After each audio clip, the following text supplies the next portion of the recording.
Galaw-gaw, kay harot-harot tingnan, maliksi, di mapigil ang gaslaw. Galaw-gaw, ang lahat ginagalaw, napakaharot at pakialam. Galaw-gaw, kung tawagin Background lang po tungkol sa 6.9 billion pesos na pera nyo. Pera nating mga power consumers.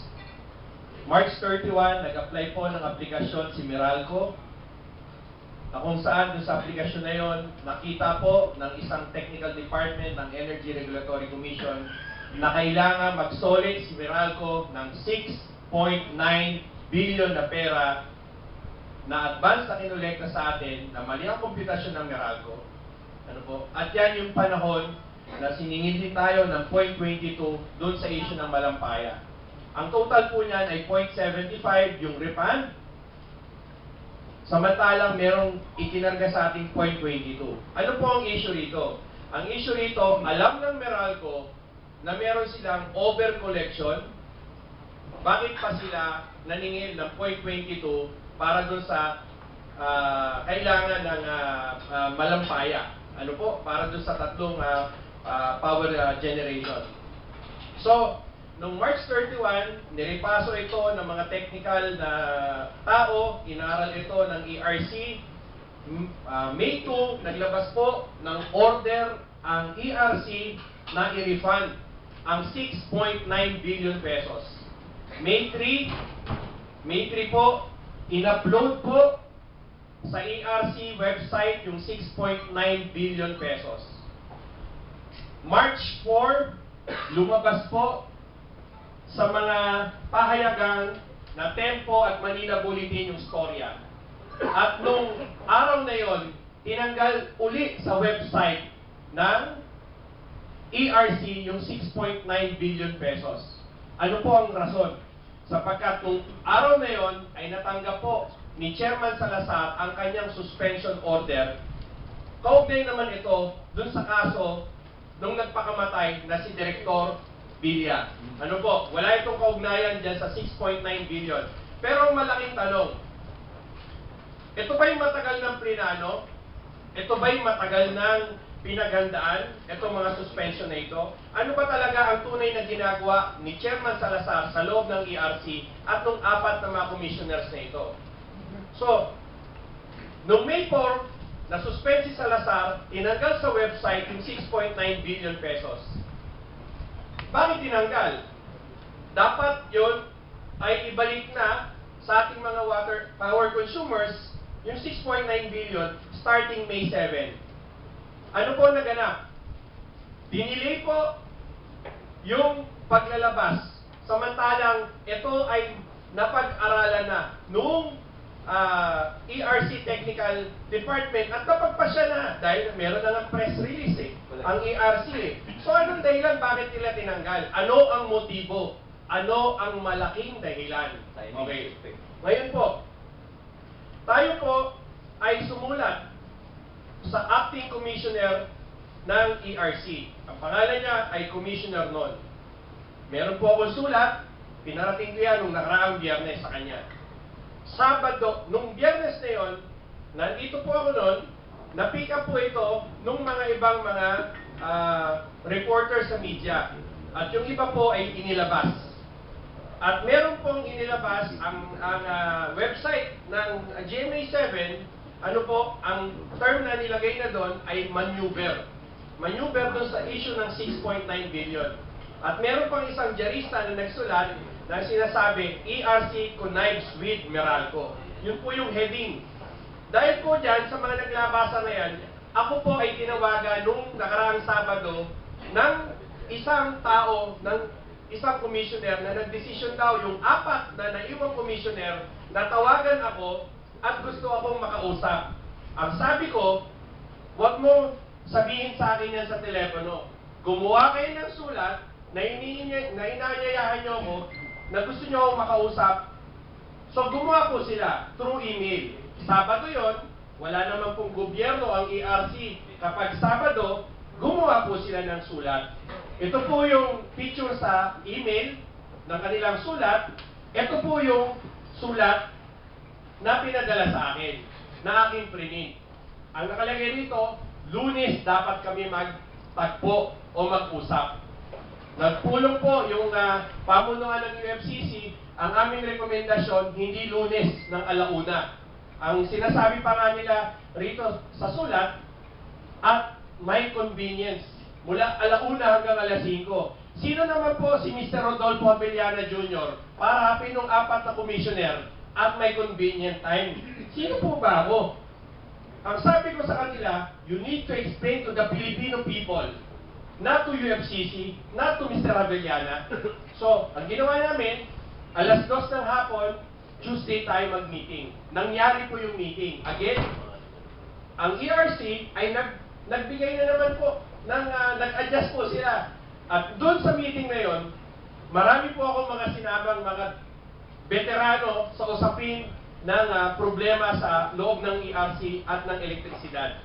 Nandiyan po si Ginoong Jojo Borja, nandiyan po si Marcelo Texon, dating Chief Controller ng Petron at CPA. Nandiyan din po si Butch Cunha at meron pong 2 absent. Ano po, na dapat kasama ko si Cameltong Laurel at si Mayor Jun Simon na may init din po sa usapin na ito. To cut the story short, doon sa aming meeting, lumabas po doon sa paliwanag ng mga commissioners. Inamin nila sa amin na yung presidente ng Meralco, si Oscar Reyes, ay pumunta ng ERC. Ulitin ko po, inamin ng ERC commissioners na pumunta ang presidente ng Meralco tungkol sa issue ng 6.9 billion pesos. So, tinanong ko, sino po yung pumunta? Ang presidente po, no, ng Meralco. So, nagduda ako, nagtanong kami, anong ginagawa ng presidente ng Meralco sa opisina, sa meeting, na closed door ng ERC? Anong ginagawa ron? So, ang ginawa po ng Meralco kasi, March 8 sila ay sumulat.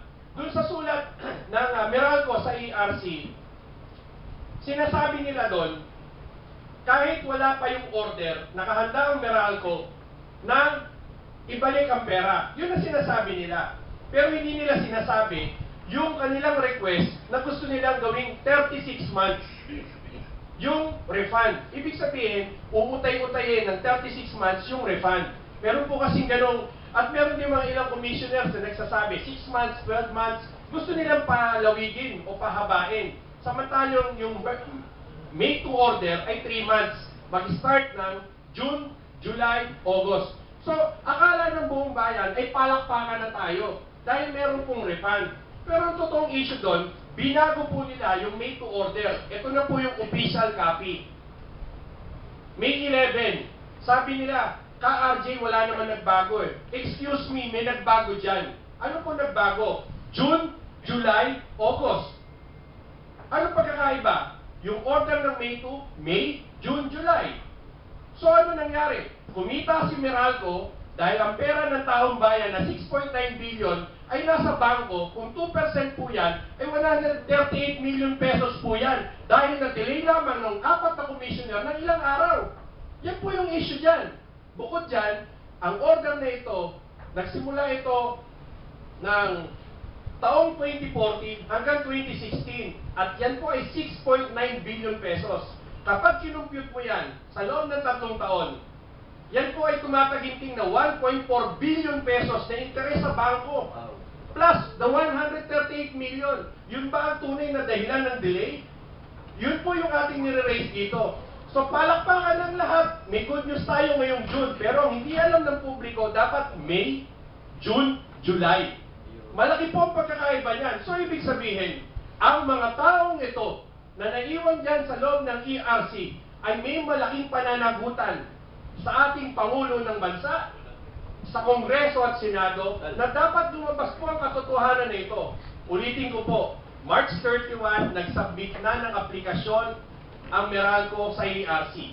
So, ine-expect na nila, kapag nagdesisyon ang ERC and BAC, ano po, ang ERC Commission, na nagdesisyon ng May 2, sinasabi na May, June, July ang refund. Pero dahil nawala si Salazar, ginamit nilang oportunidad nang nawala si Salazar. Ano po? So ano ba talaga? Sino ba talaga ang mga manipulador? Sino ba talaga ang nagmamasahe sa loob ng ERC in favor of Meralco or in favor of other power utilities. So itong issue na ito, we are just looking dun sa small issue na 6.9 billion pesos. Ano pong meron sa loob ng ERC sa taon na ito? Ladies and gentlemen, ngayon po ang tinatawag nating rate setting o rate setting ng buong Meralco. Ano po ang rate setting? Nagaganap po yan kada 4 na taon. Bubusisiin ang buong libro, pinagkagastusan o yung mga provisional adjustment na ibinigay sa Meralco, tama ba o mali ba? Yan po ang totoong issue. Kaya yung issue po ng bilya, dapat po yung investigahan. Pero ito po ay gatuldok na issue pa lamang. May gabundok na issue na dapat tayong tutukan. So dahil sa sitwasyon nito, nananawagan po tayo sa publiko, lalong-lalo na po sa media, tutukan na po natin ang issue ng ERC sapagkat ito po ay daang bilyong piso ang pera ng taong bayan na hawak ng mga oligarko. Kaya ang aming posisyon hanggang ngayon ay resign all. Kaya nagtataka nga kami, bakit ang palasyo nag-issue ng suspension order, isa lang. Di po ba? Isa lang. Paano na po yung mga nangyari nung panahon ni Albano, panahon ni Ducot, panahon po nung mga iba pa? Nandun pa po.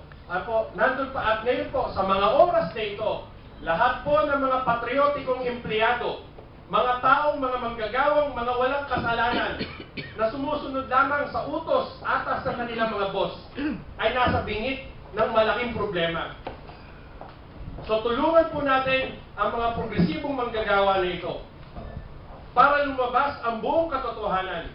Ito na po ang ating pagkakataon para mabunot ang tinik ng sindikato sa loob ng ERC at may pakita sa buong mundo na ang Meralco ay mayroong malaking problema na ginagawa sa sambayan ng Pilipino. Salamat po. Alam mo, tama yung sasabi ni RJ, no? Kasi in every agency, there's always a mafia from within.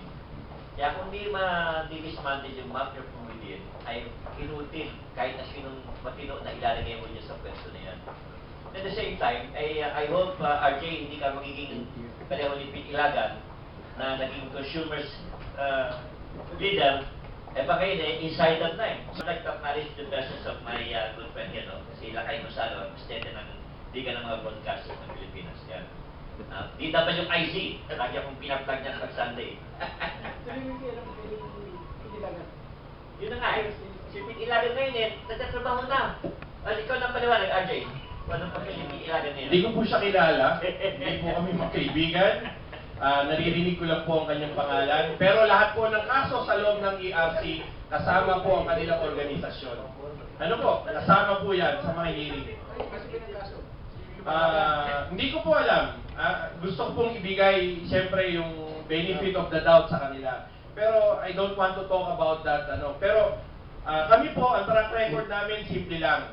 Sa tubig, kami po ay nakapagdemanda ng 54 na matataas na opisyal ng gobyerno at ilang mga oligarko at 2 cabinet member.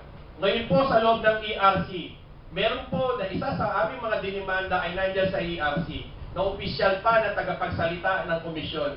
Na siya rin po ang lumabas sa media na nagtatanggol kung bakit kailangan magkaroon ng confirmation ng May 2 decision na nangyari na inilabas na nga nila May 11. Maigkaiba po yung May 2 sa May 11 decision. Yung tao na yon ay na-interview nyo sa Senado at yun po ang nagdidribble ng bola ngayon. Siya po ay pamangkin. Ano po? Pamangkin ng dating sekretaryo na dinimanda namin. So, si Secretary Almendras po. Ayan po. Yung babae na yon ay galing din po sa Department of Energy. Nilipat sa komisyon.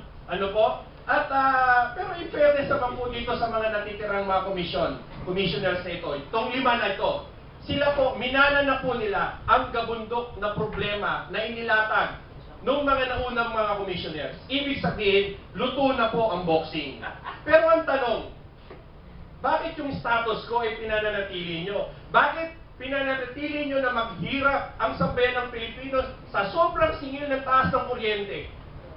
Ibig sabihin po, sila ay kasama na dapat managot sa batas ng ating hustisya. So, napaka-importante po ng issue na ito. Hindi po uusad ang pambansang kaunlaran kung ang presyo ng kuryente sa buong bansa ay nananatiling napakamahal. Dahil po sa mga taong taksil na ito, dapat silang managot sa batas ng hukuman. Ano po?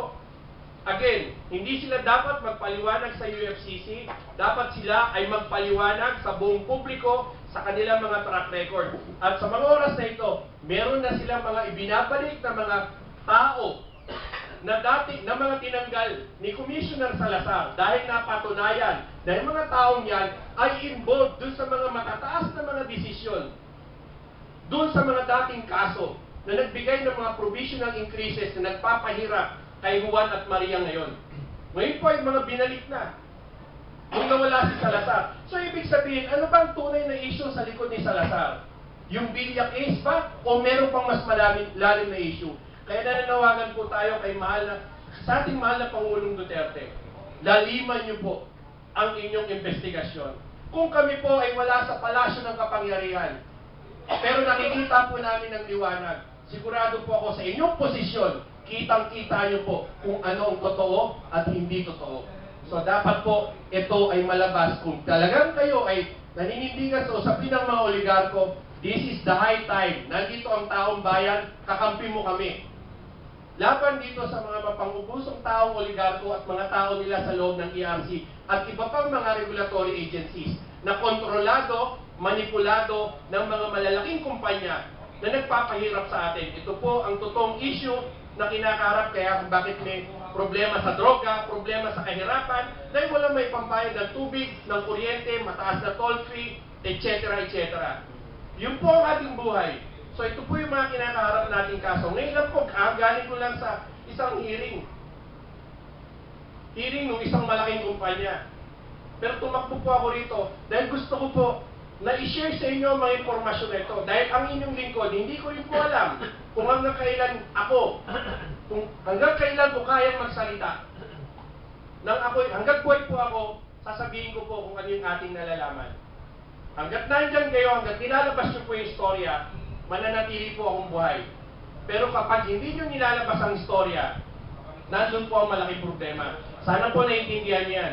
Ginagawa ko ito, wala pong kapalit ang aming organisasyon, pero ito po, inaalay namin ang aming buhay para sa pagbabago na gusto natin. Ano po? Hindi dahil kay Duterte o sino presidente, baguhin natin yung bulok na sistema na ito. Ito po ang ating malaking problema. Salamat po. Ay live to. Jay, live. Unedited. Kaya don't worry, saka yung kasama sa ibang TV crew dito ay for sure, ay lalabas yan. Ako po si Mami Yet Robles, ang mami at babaeng lagalag. At ito ang aking balita, news, para sa kaalaman ng buong Pilipinas at buong mundo, North, East, West, South. Hanggang sa muli! At pakialam, galaw-gaw, kung tawagin siya'y ganyan, kang karot, na trumpong tumatarang, galaw-gaw, nakalilito.